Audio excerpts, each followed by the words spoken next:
முதலாவதாக மதுமிதா அவர்களை மேடைக்கழிக்கும். நடிகர் திரு சாம்ஸ் அவர்கள், ஒளிப்பதிவாளர் திரு மாதேஷ் மாணிக்கம், மாஸ்டர் அக்ஷத் அவர்கள், திரு MS பாஸ்கர் அவர்கள், நாயகி கௌரி அவர்கள், எக்ஸிகியூட்டிவ் ப்ரொடியூசர் ஜினேந்திரன் அவர்கள், இசையமைப்பாளர் ஜிப்ரான் அவர்கள், இயக்குனர் திரு சிம்புதேவன்.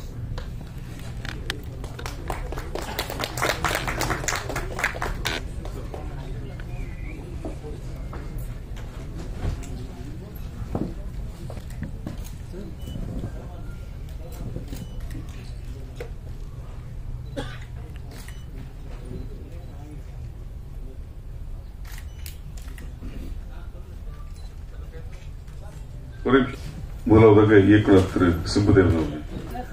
மீடியா நண்பர்கள் அனைவருக்கும் முதலில் என் சார்பாகவும் எங்கள் டீம் சார்பாகவும் மனம் நிறைந்த வணக்கங்களும் நன்றிகளும்.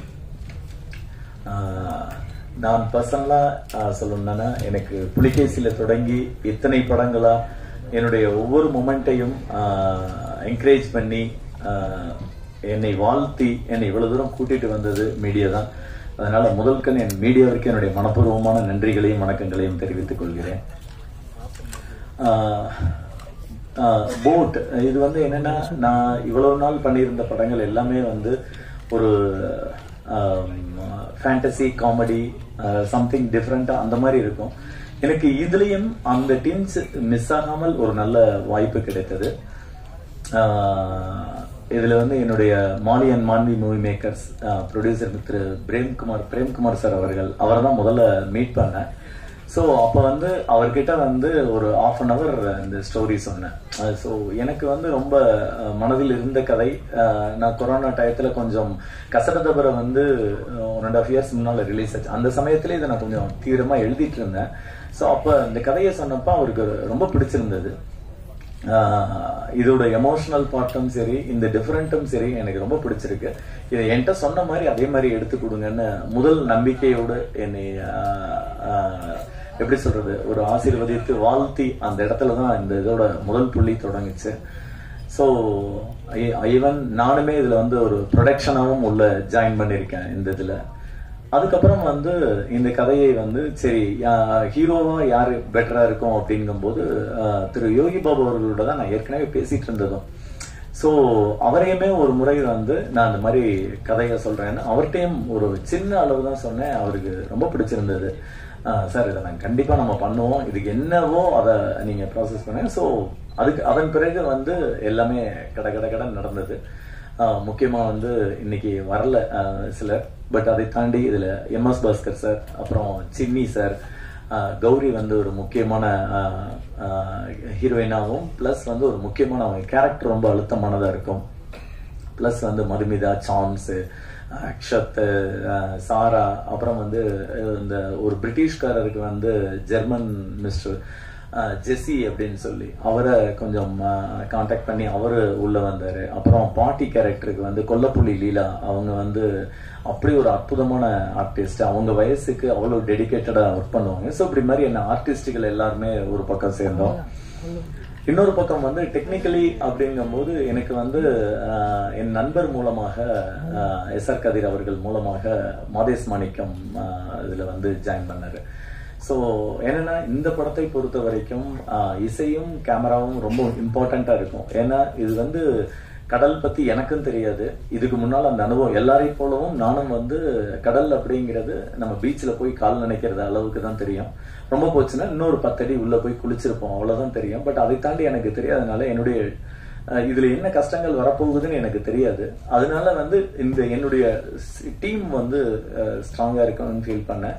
ஸோ மாதேஷ் கிட்ட முதல் தடவை சொன்னப்பவே இதுல நம்ம நிறைய ஹடில்ஸ் மீட் பண்ண வேண்டி இருக்கும். ஏன்னா அப்ப நான் லொகேஷன் கூட பார்க்கல.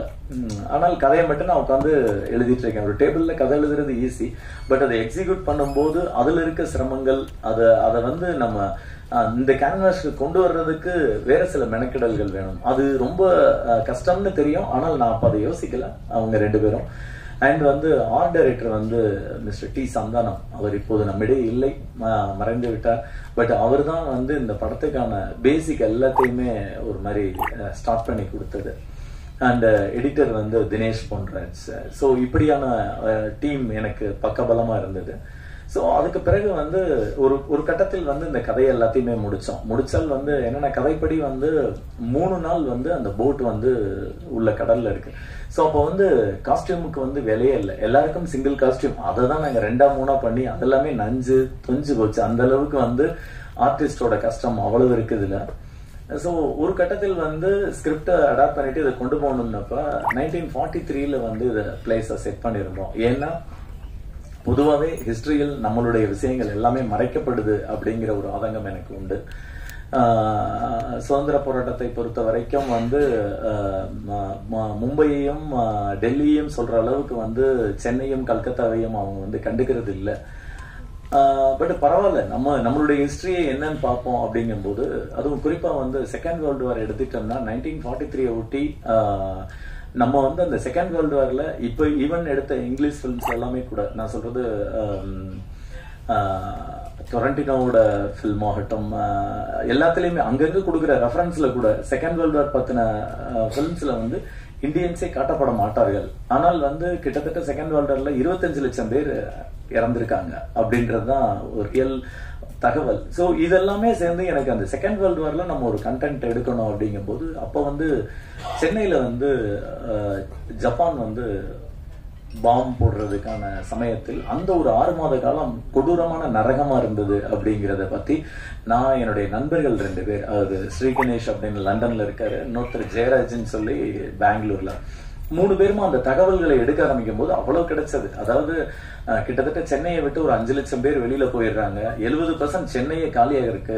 மீதி இருக்கவங்களும் வந்து அந்த வேர்ல்டு வார் அப்ப வந்து குழியில் பதுங்கிறதுக்கோ அல்லது சிக்னல் வந்தா என்ன பண்ணணும்னா போலீஸ் சொல்லி கொடுக்குறாங்க, எந்த கவர்மெண்ட் ஆபீஸும் கிடையாது.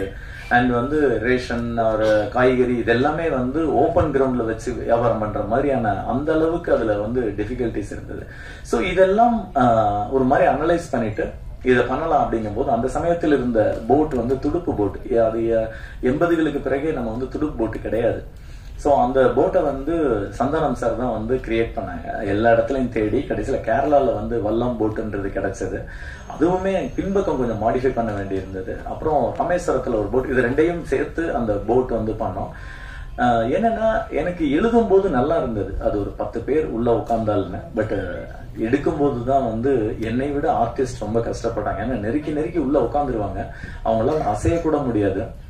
அதுக்கப்புறம் எந்த இடத்துல ஷூட் பண்ணலாம்னு கடல் தேடி கிட்டத்தட்ட தமிழ்நாடோட எல்லா கரைகளுக்கும் போனோம். ஃபைனலா வந்து எங்களுக்கு திருச்செந்தூர் பக்கத்துல உவரி அப்படின்ற இடம் வந்து ரொம்ப மேட்ச் ஆச்சு. ஸோ அந்த இடத்தில் கடைசியா எங்களுடைய ஷூட்டை வந்து ஸ்டார்ட் பண்ணலாம்னு. ஸோ ஷூட்டிங் வந்து நான் முதல்ல டேபிள்ல எதிர்பார்த்த மாதிரியே ரொம்ப கஷ்டமா இருந்தது. அதாவது எங்களுக்கு ஒண்ணுமே புரியல. ஏன்னா நம்ம வந்து ஃபாரஸ்ட்ல ஷூட் பண்ணிருக்கோம், மவுண்டன்ல ஷூட் பண்ணிருக்கோம், அதெல்லாமே வந்து ஒரு கட்டத்திற்கு பின்னால் செட்டில் ஆயிடும். அங்க பூச்சி பட்டா இருக்கும், அல்லது அதெல்லாம் செட்டில் பண்ணிட்டா செட்டில் ஆயிடுவோம், அல்லது மலைக்கு ஏறுறதா இருந்தாலும் கூட ஏறும்போது கஷ்டமா இருக்கும். அதுக்கப்புறம் ஆனால் கடல்ல வந்து ஒவ்வொரு மொமெண்ட்டும் நம்மளுக்கு கஷ்டமா இருக்கும், எதையுமே தீர்மானிக்க முடியாது. மாதேஷ் வந்து ஒரு ஷாட் வைப்பாரு, அதை எடுக்கிறதுக்குள்ள ஆர்டிஸ்ட் மேல போயிடுவாங்க, அவ்வளவு வேவ் போயிட்டு இருக்கும். எங்களுக்கும் கடலுக்கும் ஆன ஒரு ரிதம் பிடிபடுறதுக்கே ஒரு 3-4 நாள் ஆச்சு. அண்ட் வந்து எங்களுக்கு வந்து சில போர்ஷனை வந்து கரையை ஊட்டி கூட எடுப்போம், சில போர்ஷனை உள்ள கொண்டு போய் எடுப்போம். ஆர்டிஸ்டுக்கு சில பேருக்கு நீச்சல் தெரியாது, எங்களுடைய மீனவர்களை வந்து சுத்தி நீந்த வச்சிருப்போம், அவங்களுக்குலாம் தண்ணிக்குள்ளே இருந்து கை கால்லாம் கூட வெளுப்பாயிரும். நிறைய நேரங்கள்ல எக்யூப்மெண்ட்ஸ் டிராப் ஆயிருக்கு. இந்த மாதிரியான இது இல்ல. சோ ஒரு கட்டத்தில் டெக்னிக்கலி எங்களுக்கு இந்த மாதிரியான ஃபிளா இல்ல. ஏன்னா ஒரு சிங்கிள் செகண்ட்ல வந்து ஒரு அலை வந்துச்சுன்னா டோட்டலா எல்லாமே மாறிடும். ஒரு சீன் பாதி எடுத்திருப்போம், அந்த லைட்டிங் அடுத்த 2 நாளைக்கு கிடைக்காது, திரும்ப லைட் மேட்ச் பண்றதுக்கு வெயிட் பண்ணுவோம். இப்படியான கஷ்டங்கள். ஆர்டிஸ்டை பொறுத்த வரைக்கும் என்னன்னா இது ஒரு ரொம்ப சேலஞ்சா இருந்தது. எனக்கு வந்து உள்ள போனாலே தலை சுத்தம் எல்லாருக்குமே. அது அவங்க வந்து அதை தாண்டி பயங்கர எமோஷனலா பயங்கர காமெடியா என்னெல்லாம் பண்ணணுமோ அதை பண்ணிட்டே இருப்பாங்க. உண்மையிலே இதுல வந்து இந்த ஒட்டுமொத்த டீமோட கடினமான உழைப்பு மட்டும்தான் போட் தவிர்த்து இதுல நான் என்னுடைய பங்கு மட்டுமே கிடையாது. இதுல இருக்க ஒவ்வொருத்தருடைய உழைப்பும் வியர்வையும் அவ்வளவு இதுல கலந்திருக்கு. ஸோ ஃபைனலா வந்து இந்த கஷ்டங்களை தாண்டி ஒரு வழியா அங்க நாங்க இந்த படத்தை ஷூட் பண்ணி முடிச்சோம். ஒரு ஒரு பெரிய அனுபவமாக இருந்தது. ஏன்னா கடல் என்னை பொறுத்த வரைக்கும் அது ஒரு தனி உயிரினமா தான் பார்க்கிறேன். அது சில நேரங்கள்ல கோபமா இருக்கும், சில நேரங்கள்ல அமைதியா இருக்கும். அதை ஒரு தனியாவே ஒரு நம்ம நாய் வளர்க்கும் போது எப்படி அதோட பல நேரங்கள்ல ஒவ்வொரு நேரமும் குணம் மாறும். அந்த மாதிரி கலர்ஸ் நம்ம அவுட்டோர் லொகேஷன் சொல்லுவோம், ஆனால் அதுலயே ஒரு 20 கலர் இருக்கும் காலையில தொடங்கி ஈவினிங் வரைக்கும்.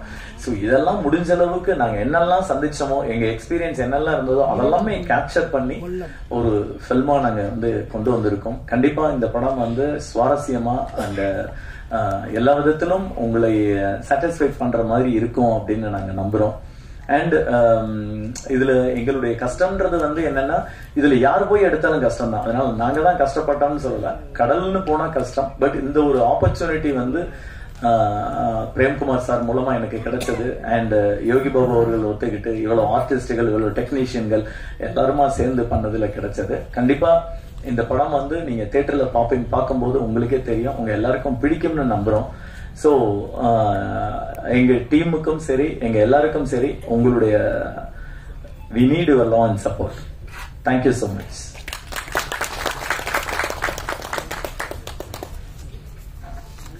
நான் ஜிப்ரான் பார்த்த பிறகுதான் அவரை பத்தி சொல்லணும்னு தோணுச்சு. என்னன்னா, நாங்க ஒண்ணு மட்டும் முடிச்சிடறேன். நாங்க எல்லாரும் சேர்ந்து பண்றது ஒரு பாதி, மீதியை வலசரவாக்கம்ல ஒரு சின்ன ரூமுக்குள்ள அவர் உட்கார்ந்து மீதி பாதியை கொண்டு வரணும்.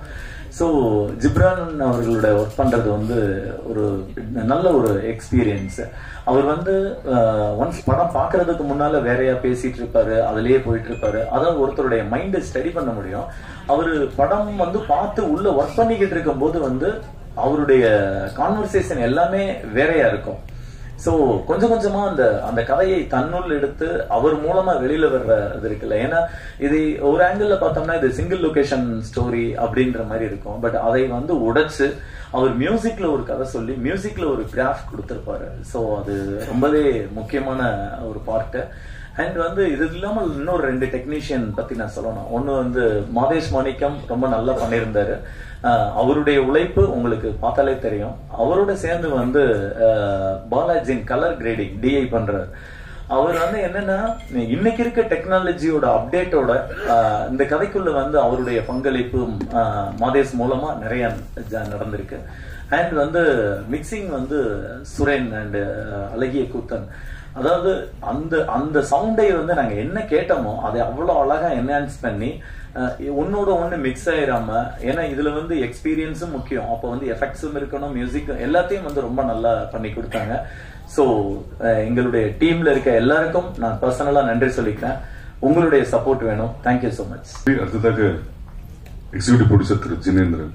அதற்கும் பிரஸ் அண்ட் மீடியாவுக்கு ரொம்ப நன்றி. அண்ட் ஆக்சுவலி ப்ரொடியூசர் சாரும் மேம் வர முடியல, because they had an emergency work. So அவங்க ரெப்ரசென்ட் பண்ணி தான் வந்திருக்கேன். அண்ட்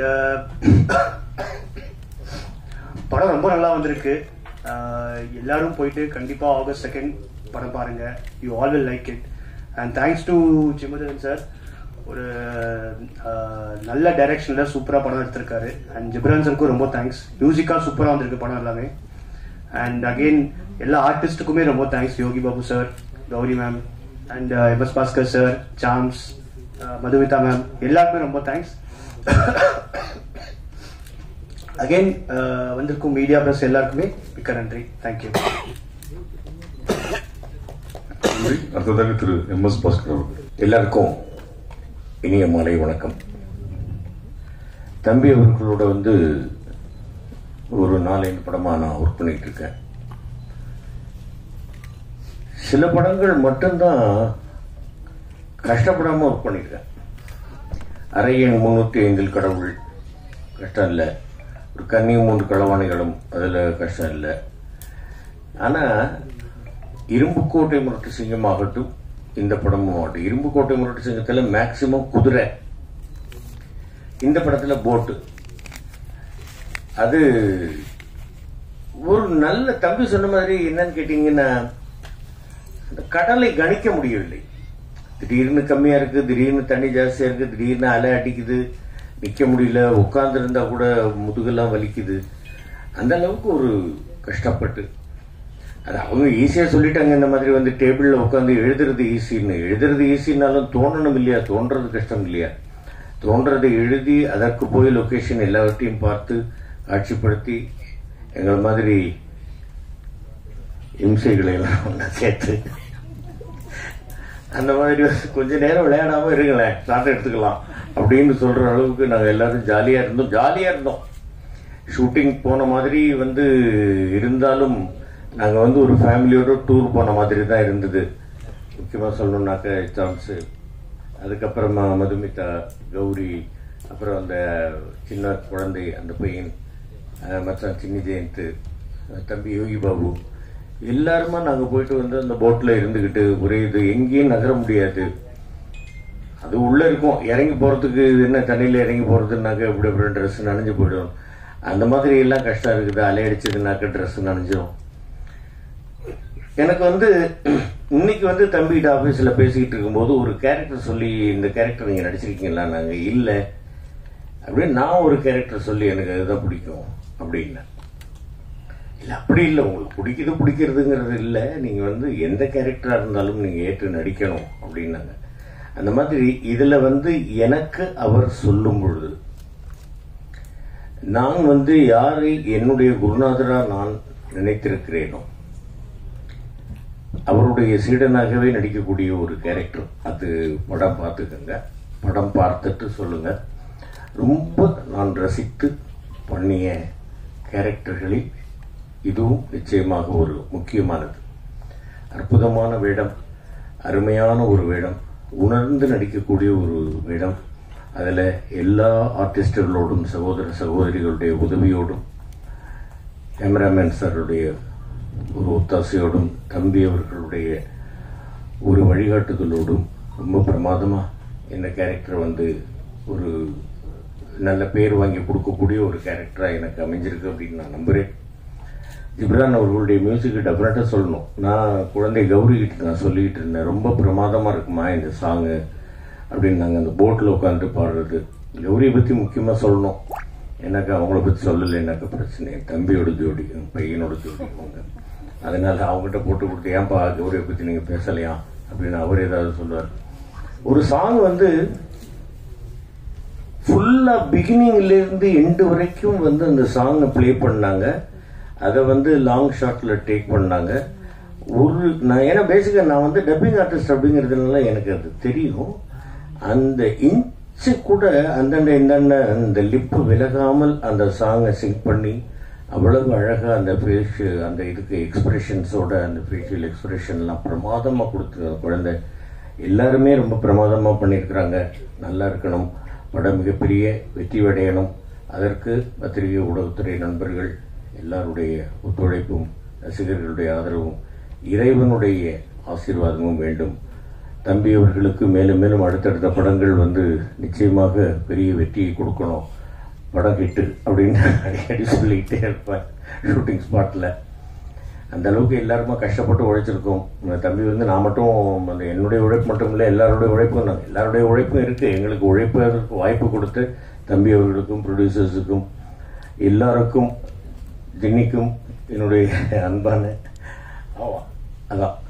அன்பை கலந்த நன்றிகள், வாழ்த்துக்கள். எல்லோருக்கும் என்னுடைய மாலை வணக்கங்கள். தேங்க்யூ. நன்றி சார். அடுத்ததாக ஒளிப்பதிவாளர் மாதேஷ் மாணிக்கம். எல்லாருக்கும் வணக்கம். இந்த படத்துக்கு சிம்புதேவன் சார் முத கூப்பிட்ட உடனே சரி, எப்படியும் அவரோட எல்லா படங்களும் புது புது கதைக்களமா இருக்கும். அரையன் 305 ஆகட்டும், இரும்புக்கோட்டை ஆகட்டும். சரி, இந்த படம் என்ன கதைக்களம் இருக்க போகுதுங்கிற ஒரு ஆளோட தான் ஃபர்ஸ்ட் கதை கேட்க போனேன். போனோடனே ஒரு சிம்பிளா கதை சொல்ல, ஒரு கடல்ல ஒரு போட்ல நடக்குது அப்படிங்கிறது மட்டும் சொல்லிட்டு ஒரு 12 பேஜுக்கு ஒரு ஸ்னாப்சிஸ் மாதிரி கொடுத்தாரு. எப்பவுமே அவரோட பொலிட்டிக்கல் சட்டையர் டைலாக்ஸுக்கு ஃபேன் நானு. ஸோ அந்த 12 பேஜ் படிச்சுட்டு லொகேஷன் பார்க்க போயிட்டு வந்ததுக்கப்புறம் ஸ்கிரிப்ட் கொடுத்தாரு. படிச்சு பார்த்தா இதுல ஏகப்பட்ட சேலஞ்சிங்கான விஷயம் நிறைய இருக்கு. இது நமக்கு ஒவ்வொரு படமும் ஒவ்வொரு ஜானர்ல பண்ணிட்டு இருந்தா நல்லா இருக்கும்னு எக்ஸ்பெக்ட் பண்ணிட்டு இருக்கும்போது, இந்த படத்துல ஃபுல் அண்ட் ஃபுல் கடல் அப்படிங்கும் போது பெருசா லைட்ஸ் யூஸ் பண்ண முடியாது, நீங்க ட்ராக் அண்ட் ராலி கூட யூஸ் பண்ண முடியாது. ஸோ என்ன பண்ணலாம் அப்படிங்கறது டைரக்டரோட பிளான் பண்ணி பிளாட்ஃபார்ம்ஸ் எங்க அடிக்கலாம் காலில். ஏன்னா ஒவ்வொரு நாளும் ஒவ்வொரு மாதிரி அலையோட ஹைட் இருக்கும். நம்ம இன்னைக்கு ஒரு 10 அடி 12 அடி 20 அடியில பிளாட்ஃபார்ம் அடிக்கிறோம்னா அடுத்த நாள் பார்த்தா அது மூழ்கி இருக்கும். இந்த படம் 3 ஷெடியூலா போச்சு. 3 ஷெடியூலா போகும்போது அது குறிப்பா டிசம்பர் மாசத்துல அலை அடிச்சடிச்சு ஒவ்வொரு டைமும் பிளாட்ஃபார்ம் பிரிஞ்சு உடஞ்சிரும். ஸோ அதை மறுபடியும் செட் பண்ணி எடுக்கிறதே ஒரு பெரிய சவாலா இருந்துச்சு. எல்லாரும் கஷ்டப்பட்டாங்க. அதோட இந்த படத்துல வந்து சினிமாவில் இருக்கவங்க கஷ்டப்பட்டது நமக்காக உழைக்கிறோம். இந்த படத்துல முக்கியமா ஒரு குழுவுக்கு நன்றி சொல்லணும்னா தூத்துக்குடி உபரி மீனவர்கள் கிளாட்வின், மெல்வின், தியோ அவங்க இல்லைன்னா இந்த படம் கிடையாது. ஏன்னா நம்ம எழுதலாம் எடுக்கலாம், ஏன்னா எல்லாமே சினிமா தெரிஞ்சவங்க. அந்த மீனவர்கள் தான் வந்து ஒவ்வொருத்தரையும் கடலுக்குள்ள இறக்கி கூட்டு போதாகட்டும், எங்க லைட்ல ஏதாவது கொண்டு போய் போட்டுக்குள்ள ஒரு க்ளோஸ் படுக்கிறோம்னா கூட நாங்க ஒவ்வொரு ஷாட்டுக்கும் ஒரு தெர்மாக்குள்ள எடுத்து போனா கூட நானும் யாஸ்டன்ஸோ உள்ள போக முடியாது. அந்த மாதிரி நேரத்துல வந்து அந்த மீனவர்கள் தான் வந்து இங்க இருந்து நாங்க பாஸ் பண்ணி அனுப்பிச்சோம்னா இன்னொரு போட்லயோ நடந்து போறது நடந்து போயோ கொடுத்து இந்த இடத்துல அவங்களுக்கு நன்றி தெரிவிக்கணும்னு நான் நினைக்கிறேன். அப்புறம் வந்து சில கரையோரத்தில் இருக்கும்போது க்ளோஸ் அப் ஷாட்ஸ்லாம் வந்து கடலுக்குள்ள இறங்கி சில நேரங்களில் லைட்ஸ் பிடிக்கிற மாதிரி இருக்கும், ஸ்கிம்மர்ஸ் பிடிக்கிற மாதிரி இருக்கும். அப்ப அந்த லைட்மேன் டீம் அவங்களுக்கு இந்த இடத்துல நன்றி தெரிவிச்சுக்கணும். சாதாரணமா தரையில ஃபோக்கஸ் பண்ணி படம் எடுக்கிறதே கஷ்டம். இப்போ போட்டு நிக்குதுன்னா நம்ம ஒரு ஃபோக்கஸ் டிஸ்டன்ஸ் எடுத்திருப்போம், அங்கிருந்து அடுத்து டேக்கிங் போது அப்படி விலகி போயிடும். அதெல்லாம் கால்குலேட் பண்ணி எடுத்த என்னோட ஃபோக்கஸ் டீம், என்னோட அசிஸ்டன்ட் டீம், அப்புறம் இந்த படத்துல வேலை செஞ்ச எல்லாருக்கும் நன்றி. குறிப்பா நான் ஆல்ரெடி எம்எஸ் பாஸ்கர் சார் மட்டும்தான் இந்த படத்தை நடிச்சவங்களோட ஒர்க் பண்ணியிருக்கேன் டானாக்காரன்ல. மற்ற எல்லாருக்கூடையும் புதுசா இருந்துச்சு. ஏன்னா அவங்க யாருமே எனக்கு இதுக்கு முன்னாடி தெரியாது, ஆனா எல்லாருமே ஒரு ஃப்ரெண்ட்லியா சப்போர்ட்டிவா இருந்தாங்க. நன்றி, தேங்க்யூ. நன்றி. அடுத்ததாக master Akshat. So hi everyone, thank you. So I would like to thank Uncle for like acting with him, and I felt like family when I was in the boat. Very hard, like sunlight எல்லாமே. So என்ன சொல்லணும்னு தெரியல. So that's all. Thank you.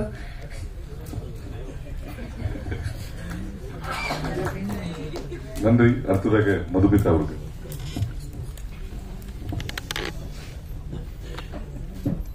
எல்லாருக்கும் இனிய மாலை வணக்கம். First என்னோட director sir Chimbu Deven சாருக்கு நன்றி சொல்லிக்கிறேன். அடுத்து என்னோட ப்ரொடியூசர்ஸ் பிரபா, பிரேம்குமார் அவர்களுக்கு நன்றி. இந்த டீம்ல என் கூட இருந்த ஒவ்வொருத்தருக்கும் ஆல்ரெடி நாங்க முன்னாடியே படங்கள்ல மீட் பண்ணியிருக்கோம், நிறைய பேரை பார்த்திருக்கோம், நிறைய பேர் கூட ஒர்க் பண்ணிருக்கோம். ஆனாலும் இந்த படம் வந்து ஒரு சேலஞ்சிங்கா, ஒரு பயங்கர ஒரு நல்ல எக்ஸ்பீரியன்ஸா இருந்தது. மேக்கிங் பத்தி நாங்க சொல்ல வேண்டியதில்லை, அதுக்காக இவ்வளோ ஒரு சர்ப்ரைஸான ஒரு வீடியோ கொடுத்திருப்பாங்கிறது எதிர்பார்க்கவே இல்லை. எங்களோட ஒவ்வொரு முயற்சியும் ஒவ்வொரு உழைப்பும் எல்லாமே அந்த மேக்கிங்ல நீங்க பாத்திருப்பீங்க. சாரோட டைரக்ஷன்ல நான் பண்ண 2வது படம் இது. புலியில நான் ஒர்க் பண்ணிருக்கேன். அதுல full and fully comedy role கொடுத்தாங்க. அதுக்கப்புறம் இந்த படத்துக்கு கூப்பிடும் போது அவங்க சொன்னது யூஸ்வலான காமெடியா இருக்கக்கூடாது, கொஞ்சம் சட்டிலா இருக்கணும், இமோஷனான நிறைய சீன்ஸ் இருக்கு, அதுலயும் பெட்டரா பண்ணணும் அப்படின்னு சொன்னாங்க. நான் வந்து ஓகே, எப்பயும் ஷூட்டிங் போறோம், அந்த மாதிரி இந்த ஷூட்டிங்கும் ஒரு மாதிரி போது, கடல்ல 2 நாள் 3 நாள் எடுப்பாங்களா அப்படின்னு நினைச்சோம். ஆனா உண்மையா சொல்றோம், அந்த எக்ஸ்பீரியன்ஸ் வந்து இதுக்கப்புறம் தமிழ் சினிமாவில வேற யாருக்காவது கிடைக்குமான்னு நினைச்சா கிடையவே கிடையாது. அந்த ஒரு எக்ஸ்பீரியன்ஸ் வந்து எங்க டீமுக்கும் எங்களோட ஆர்டிஸ்டோட டீமுக்கும் க்ரூவுக்கும் மட்டும்தான் கிடைச்சிருக்குன்னு நினைக்கும் போது ரொம்ப ரொம்ப பெருமையா இருக்கு. நாங்க பட்ட ஒவ்வொரு கஷ்டமும் முயற்சியும் உழைப்பும் அந்த கடலுக்கும், முழுமையா சொல்லணும்னா அந்த கடலுக்கு, அந்த கடல் பக்கத்துல எல்லாரும் வெவ்வேறு மதத்தினர் இருந்தாலும் ஒரு அந்தோனியோ சர்ச் இருக்கும். டெய்லி காலையில போன உடனே எல்லாரும் போயிட்டு அவருக்கு ஒரு கும்பிடு போட்டுட்டு ஆரம்பிப்போம். ஒவ்வொரு நாளும் ஆரம்பத்துல 3-4 நாள்னா ரொம்ப ரொம்ப அதுடா என்னடா இது செம்ம வெயில், 6 மணிக்கெல்லாம் அப்படி ஒரு வெயில் இருக்கும். அதுக்கப்புறம் என்ன பண்ணிட்டோம், நாங்க எங்களுக்குள்ளே அதை ஃபன் ஆக்கிக்கிட்டு சார் போயிட்டு பயங்கரமா எங்களால என்னென்னலாம் கலாய்க்க முடியுமோ, அதாவது ஆஃப் த கேமரா பயங்கரமா எங்களுக்குள்ளேயே ஒரு காமெடியை கிரியேட் பண்ணிட்டு நிறைய ஃபுட்டு வரும் யோகி பாபு சார் கிட்ட இருந்து, அதுக்கப்புறம் எம்எஸ் பாஸ்கர் சார் கிட்ட. ஏன்னா அந்த கப்பலுக்குள்ள உட்காந்துட்டோம்னா, அந்த படகுக்குள்ள உட்காந்துட்டோம்னா உண்மையாவே கஷ்டமா இருக்கும், அப்படி திரும்ப முடியாது, அப்படி கஷ்டமா இருக்கும். ஒருத்தவங்க உட்காரும் போது இன்னொருத்தவங்களுக்கு இடம் பத்தாது, அவங்க தொட மேல நம்ம கால் வைக்கிற மாதிரி இருக்கும். அந்த மாதிரி ஒரு நெருக்கத்துக்குள்ள தண்ணி எது கொண்டு வரனாலும் அங்க இருந்து அந்த கப்பலை புடிச்சிட்டு இருக்க அவங்க ரொம்ப ரொம்ப கஷ்டப்பட்டாங்க, அவங்க போய் கொண்டு வரணும். சோ அந்த மாதிரி வரும்போது இஷ்டத்துக்கு நல்லா சாப்பிட்டுட்டு, சார் போதுமா உங்க பிரேக் டைம் முடிஞ்சுதான் எடுக்கலாமா அப்படின்னு சொல்ற அளவுக்கு நாங்க வந்து ஃபன் பண்ணிருக்கோம். அண்ட் இதுல வந்து அந்த பீரியட் தெலுங்கு பேசுறதுக்கு எனக்கு ரொம்ப ரொம்ப உதவி பண்ணது எம்எஸ் பாஸ்கர் சார். அவர் அந்த கரெக்ஷன்ஸ், அந்த நடிக்கும் போதே அவ்வளவு கரெக்ஷன்ஸ், ஸ்பஷ்டமா பேசணும், இந்த இடத்துல இப்படி பேசணும் அப்படின்லாம் சொல்லி கொடுத்தாரு. அண்ட் கௌரி, நான் வந்து நிறைய ஹீரோயின்ஸ் கூட ஒர்க் பண்ணிருக்கேன்.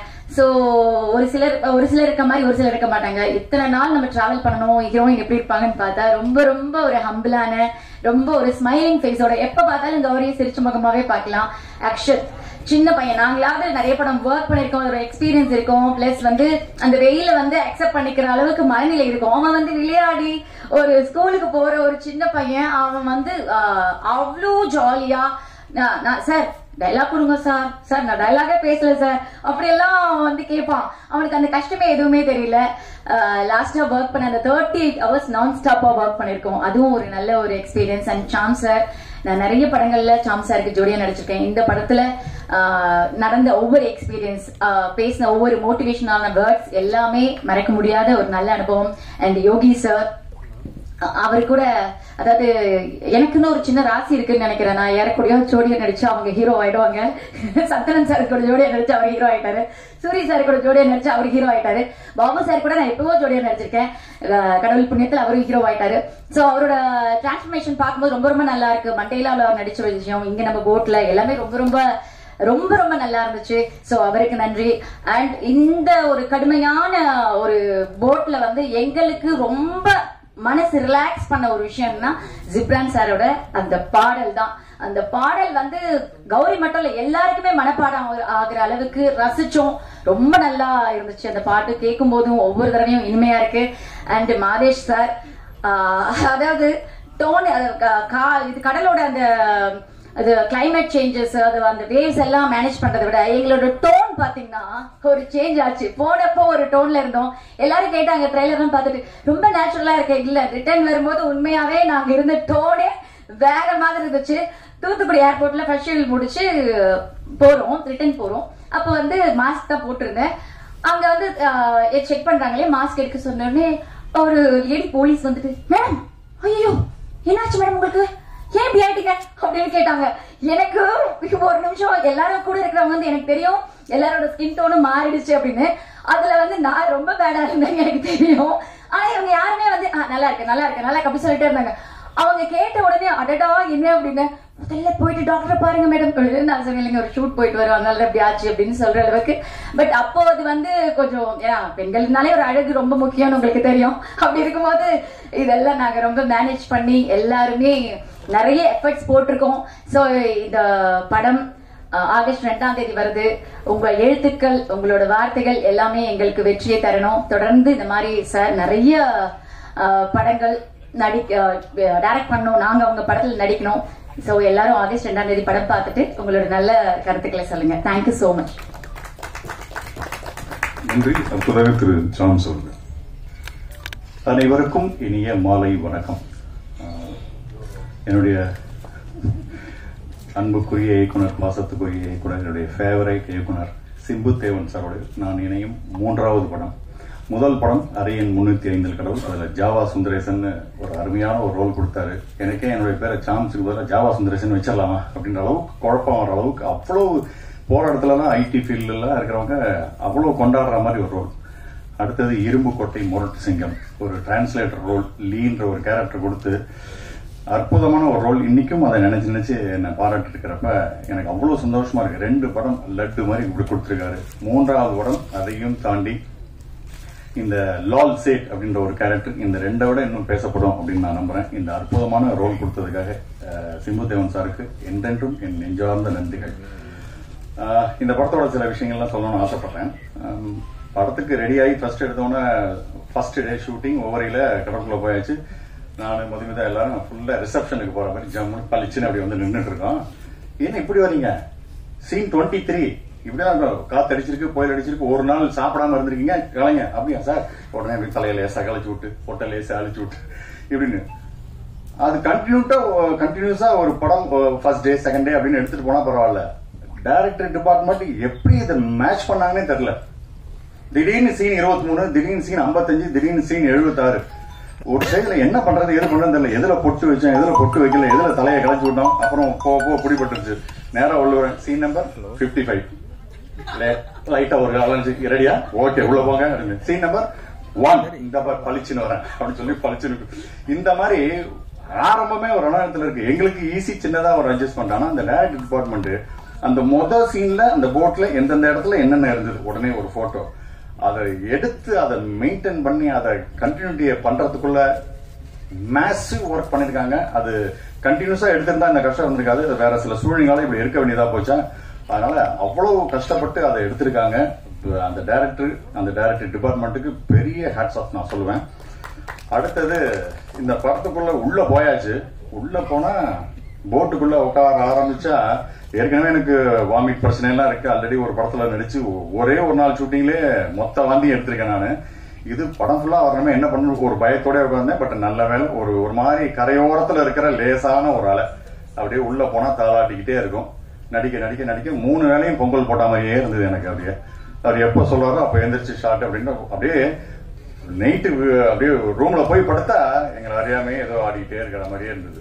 ஸோ அந்த அளவுக்கு ஃபீல் எங்களுக்கு அந்த படத்தோட இதுல இருந்தது. இந்த மாதிரி சுவாரஸ்யமான அனுபவங்களோட இந்த படம் நடந்துட்டு இருந்தது. இதுல குறிப்பிட்டு சொல்ல முடியாத சில விஷயங்களை சொல்லணும்னு ஆசைப்படுறேன். இந்த படத்துல என்னை பிரமிக்க வைத்த இருவர், ஒன்னு சிம்புதேவன் சார் அண்ட் அவருடைய கற்பனைக்கு தீனி போட்ட ப்ரொடியூசர் சார். இந்த படத்தோட கதையை பத்தி சொல்லும் போதே என்ன இவ்வளவு நாள் கடலுக்குள்ளேயே இத்தனை பேரை வச்சு என்ன பண்றது ஏது பண்றது, இதை விஷுவலைஸ் பண்றதுனாலே ஒரு பெரிய கஷ்டமா இருக்கு. இது எப்படி எடுக்க போறாங்க அப்படின்ற ஒரு பிரமிப்பு இருந்தது. இதை கேட்கறதுக்கு நல்லா இருக்கு, கடைசியா பாக்குறதுக்கு நல்லா இருக்கும். எடுக்கிறது அதுவும் கடலுக்குள்ளேயே எடுக்கக்கூடிய அந்த விஷயத்தை அவர் எப்படி யோசிச்சாருன்னே தெரியல. ஒரு ட்ரெஸ்ல இருந்து ஆரம்பிச்சு ஒரு அந்த மேக்கப்ல இருந்து ஆரம்பிச்சு எல்லாத்துலயும் பர்ஃபெக்டா இருக்கும். சிம்புதேவன் சார் படத்துக்குள்ள உள்ள போனா கத்துக்கலாம், தெரிஞ்சுக்கலாம், நம்மளை நாம இம்ப்ரூவ்மெண்ட் பண்ணிக்கலாங்கிற அளவுக்கு ஒரு அற்புதமான அனுபவம் எனக்கு கிடைக்கும். அவர் எப்ப கூப்பிட்டாலும் ஓடி போவேன். அந்த அளவுக்கு ஒரு அருமையான ஒரு இயக்குனர், என்னை பிரமிக்க வைத்த இயக்குனர். இவருடைய இந்த கற்பனைக்கு தீனி போட்ட அருமையான ஒரு பிரேம்குமார் தயாரிப்பாளர். இவங்க 2 பேரும் என்னை பிரமிக்க வைத்தார்கள். அடுத்தது இந்த படத்துல என்னை ரசிக்க வைத்த இருவர், யோகி பாபு அண்ட் ஹீரோயின் கௌரி. யோகி பாபு அழகான கதைகளை தேர்ந்தெடுக்கிறாரு. பல இயக்குநர்கள்ட்ட போய் அப்படியே பண்பட்ட நடிப்பை வெளிப்படுத்துறாரு. ஒரு டைரக்டர் ஃப்ரெண்ட்லி ஆர்டிஸ்டா ஆயிட்டார் அவரு. அருமையான சட்டில் பர்ஃபார்மன்ஸ்லாம் அவர் பண்றதை பார்த்து அவ்வளவு ரசிச்சேன். தேர்ந்தெடுத்த கதைகள், தெளிவான சிந்தனை, தெய்வ பக்தியோட அருமையா டிராவல் பண்ணிட்டு இருக்காரு யோகி பாபு. பிரமாதம். என்னுடைய மனமார்ந்த வாழ்த்துக்கள் யோகி பாபுக்கு. அவர் தேர்ந்தெடுக்கிற கதைகள் அவ்வளவு அற்புதமா இருக்கு. அப்புறம் கௌரி வந்து குறைந்த படங்கள் தான் பண்ணிருக்காங்க. ஆனா அந்த போட்டுக்குள்ள அத்தனை பேரோடையும் ஈக்குவலா அழகா இணைஞ்சு நடிச்சது.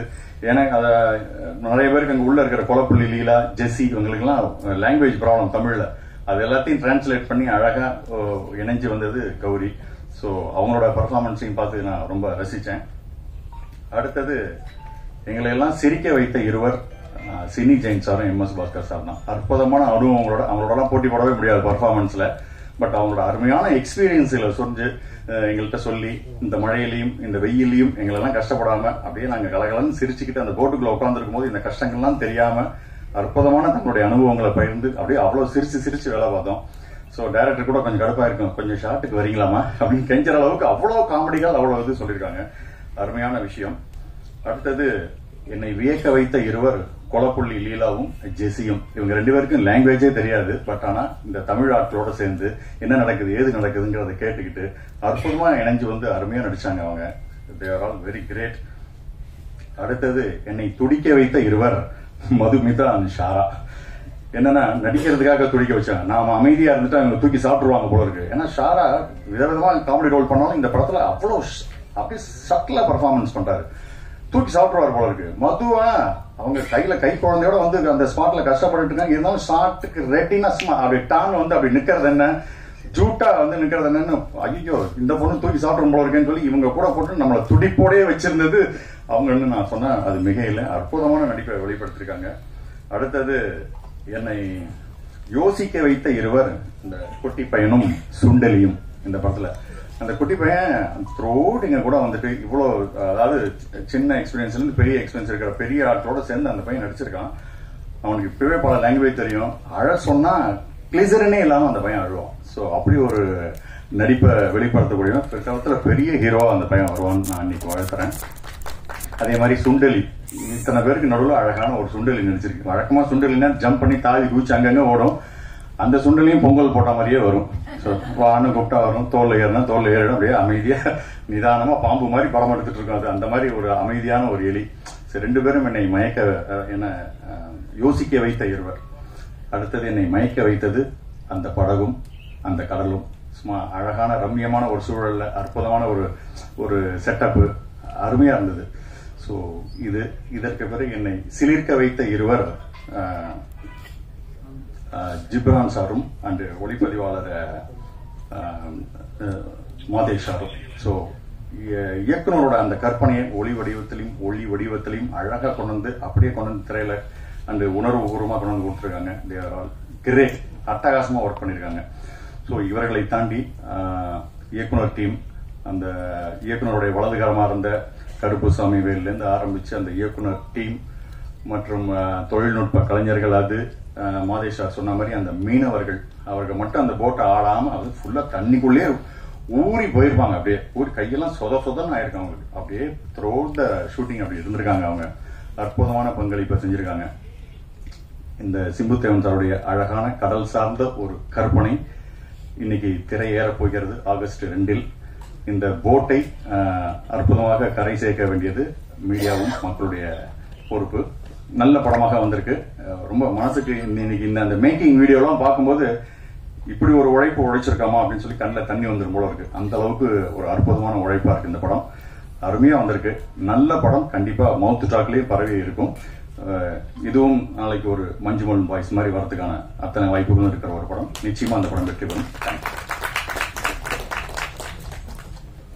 நன்றி சார். அடுத்ததாக நாயகி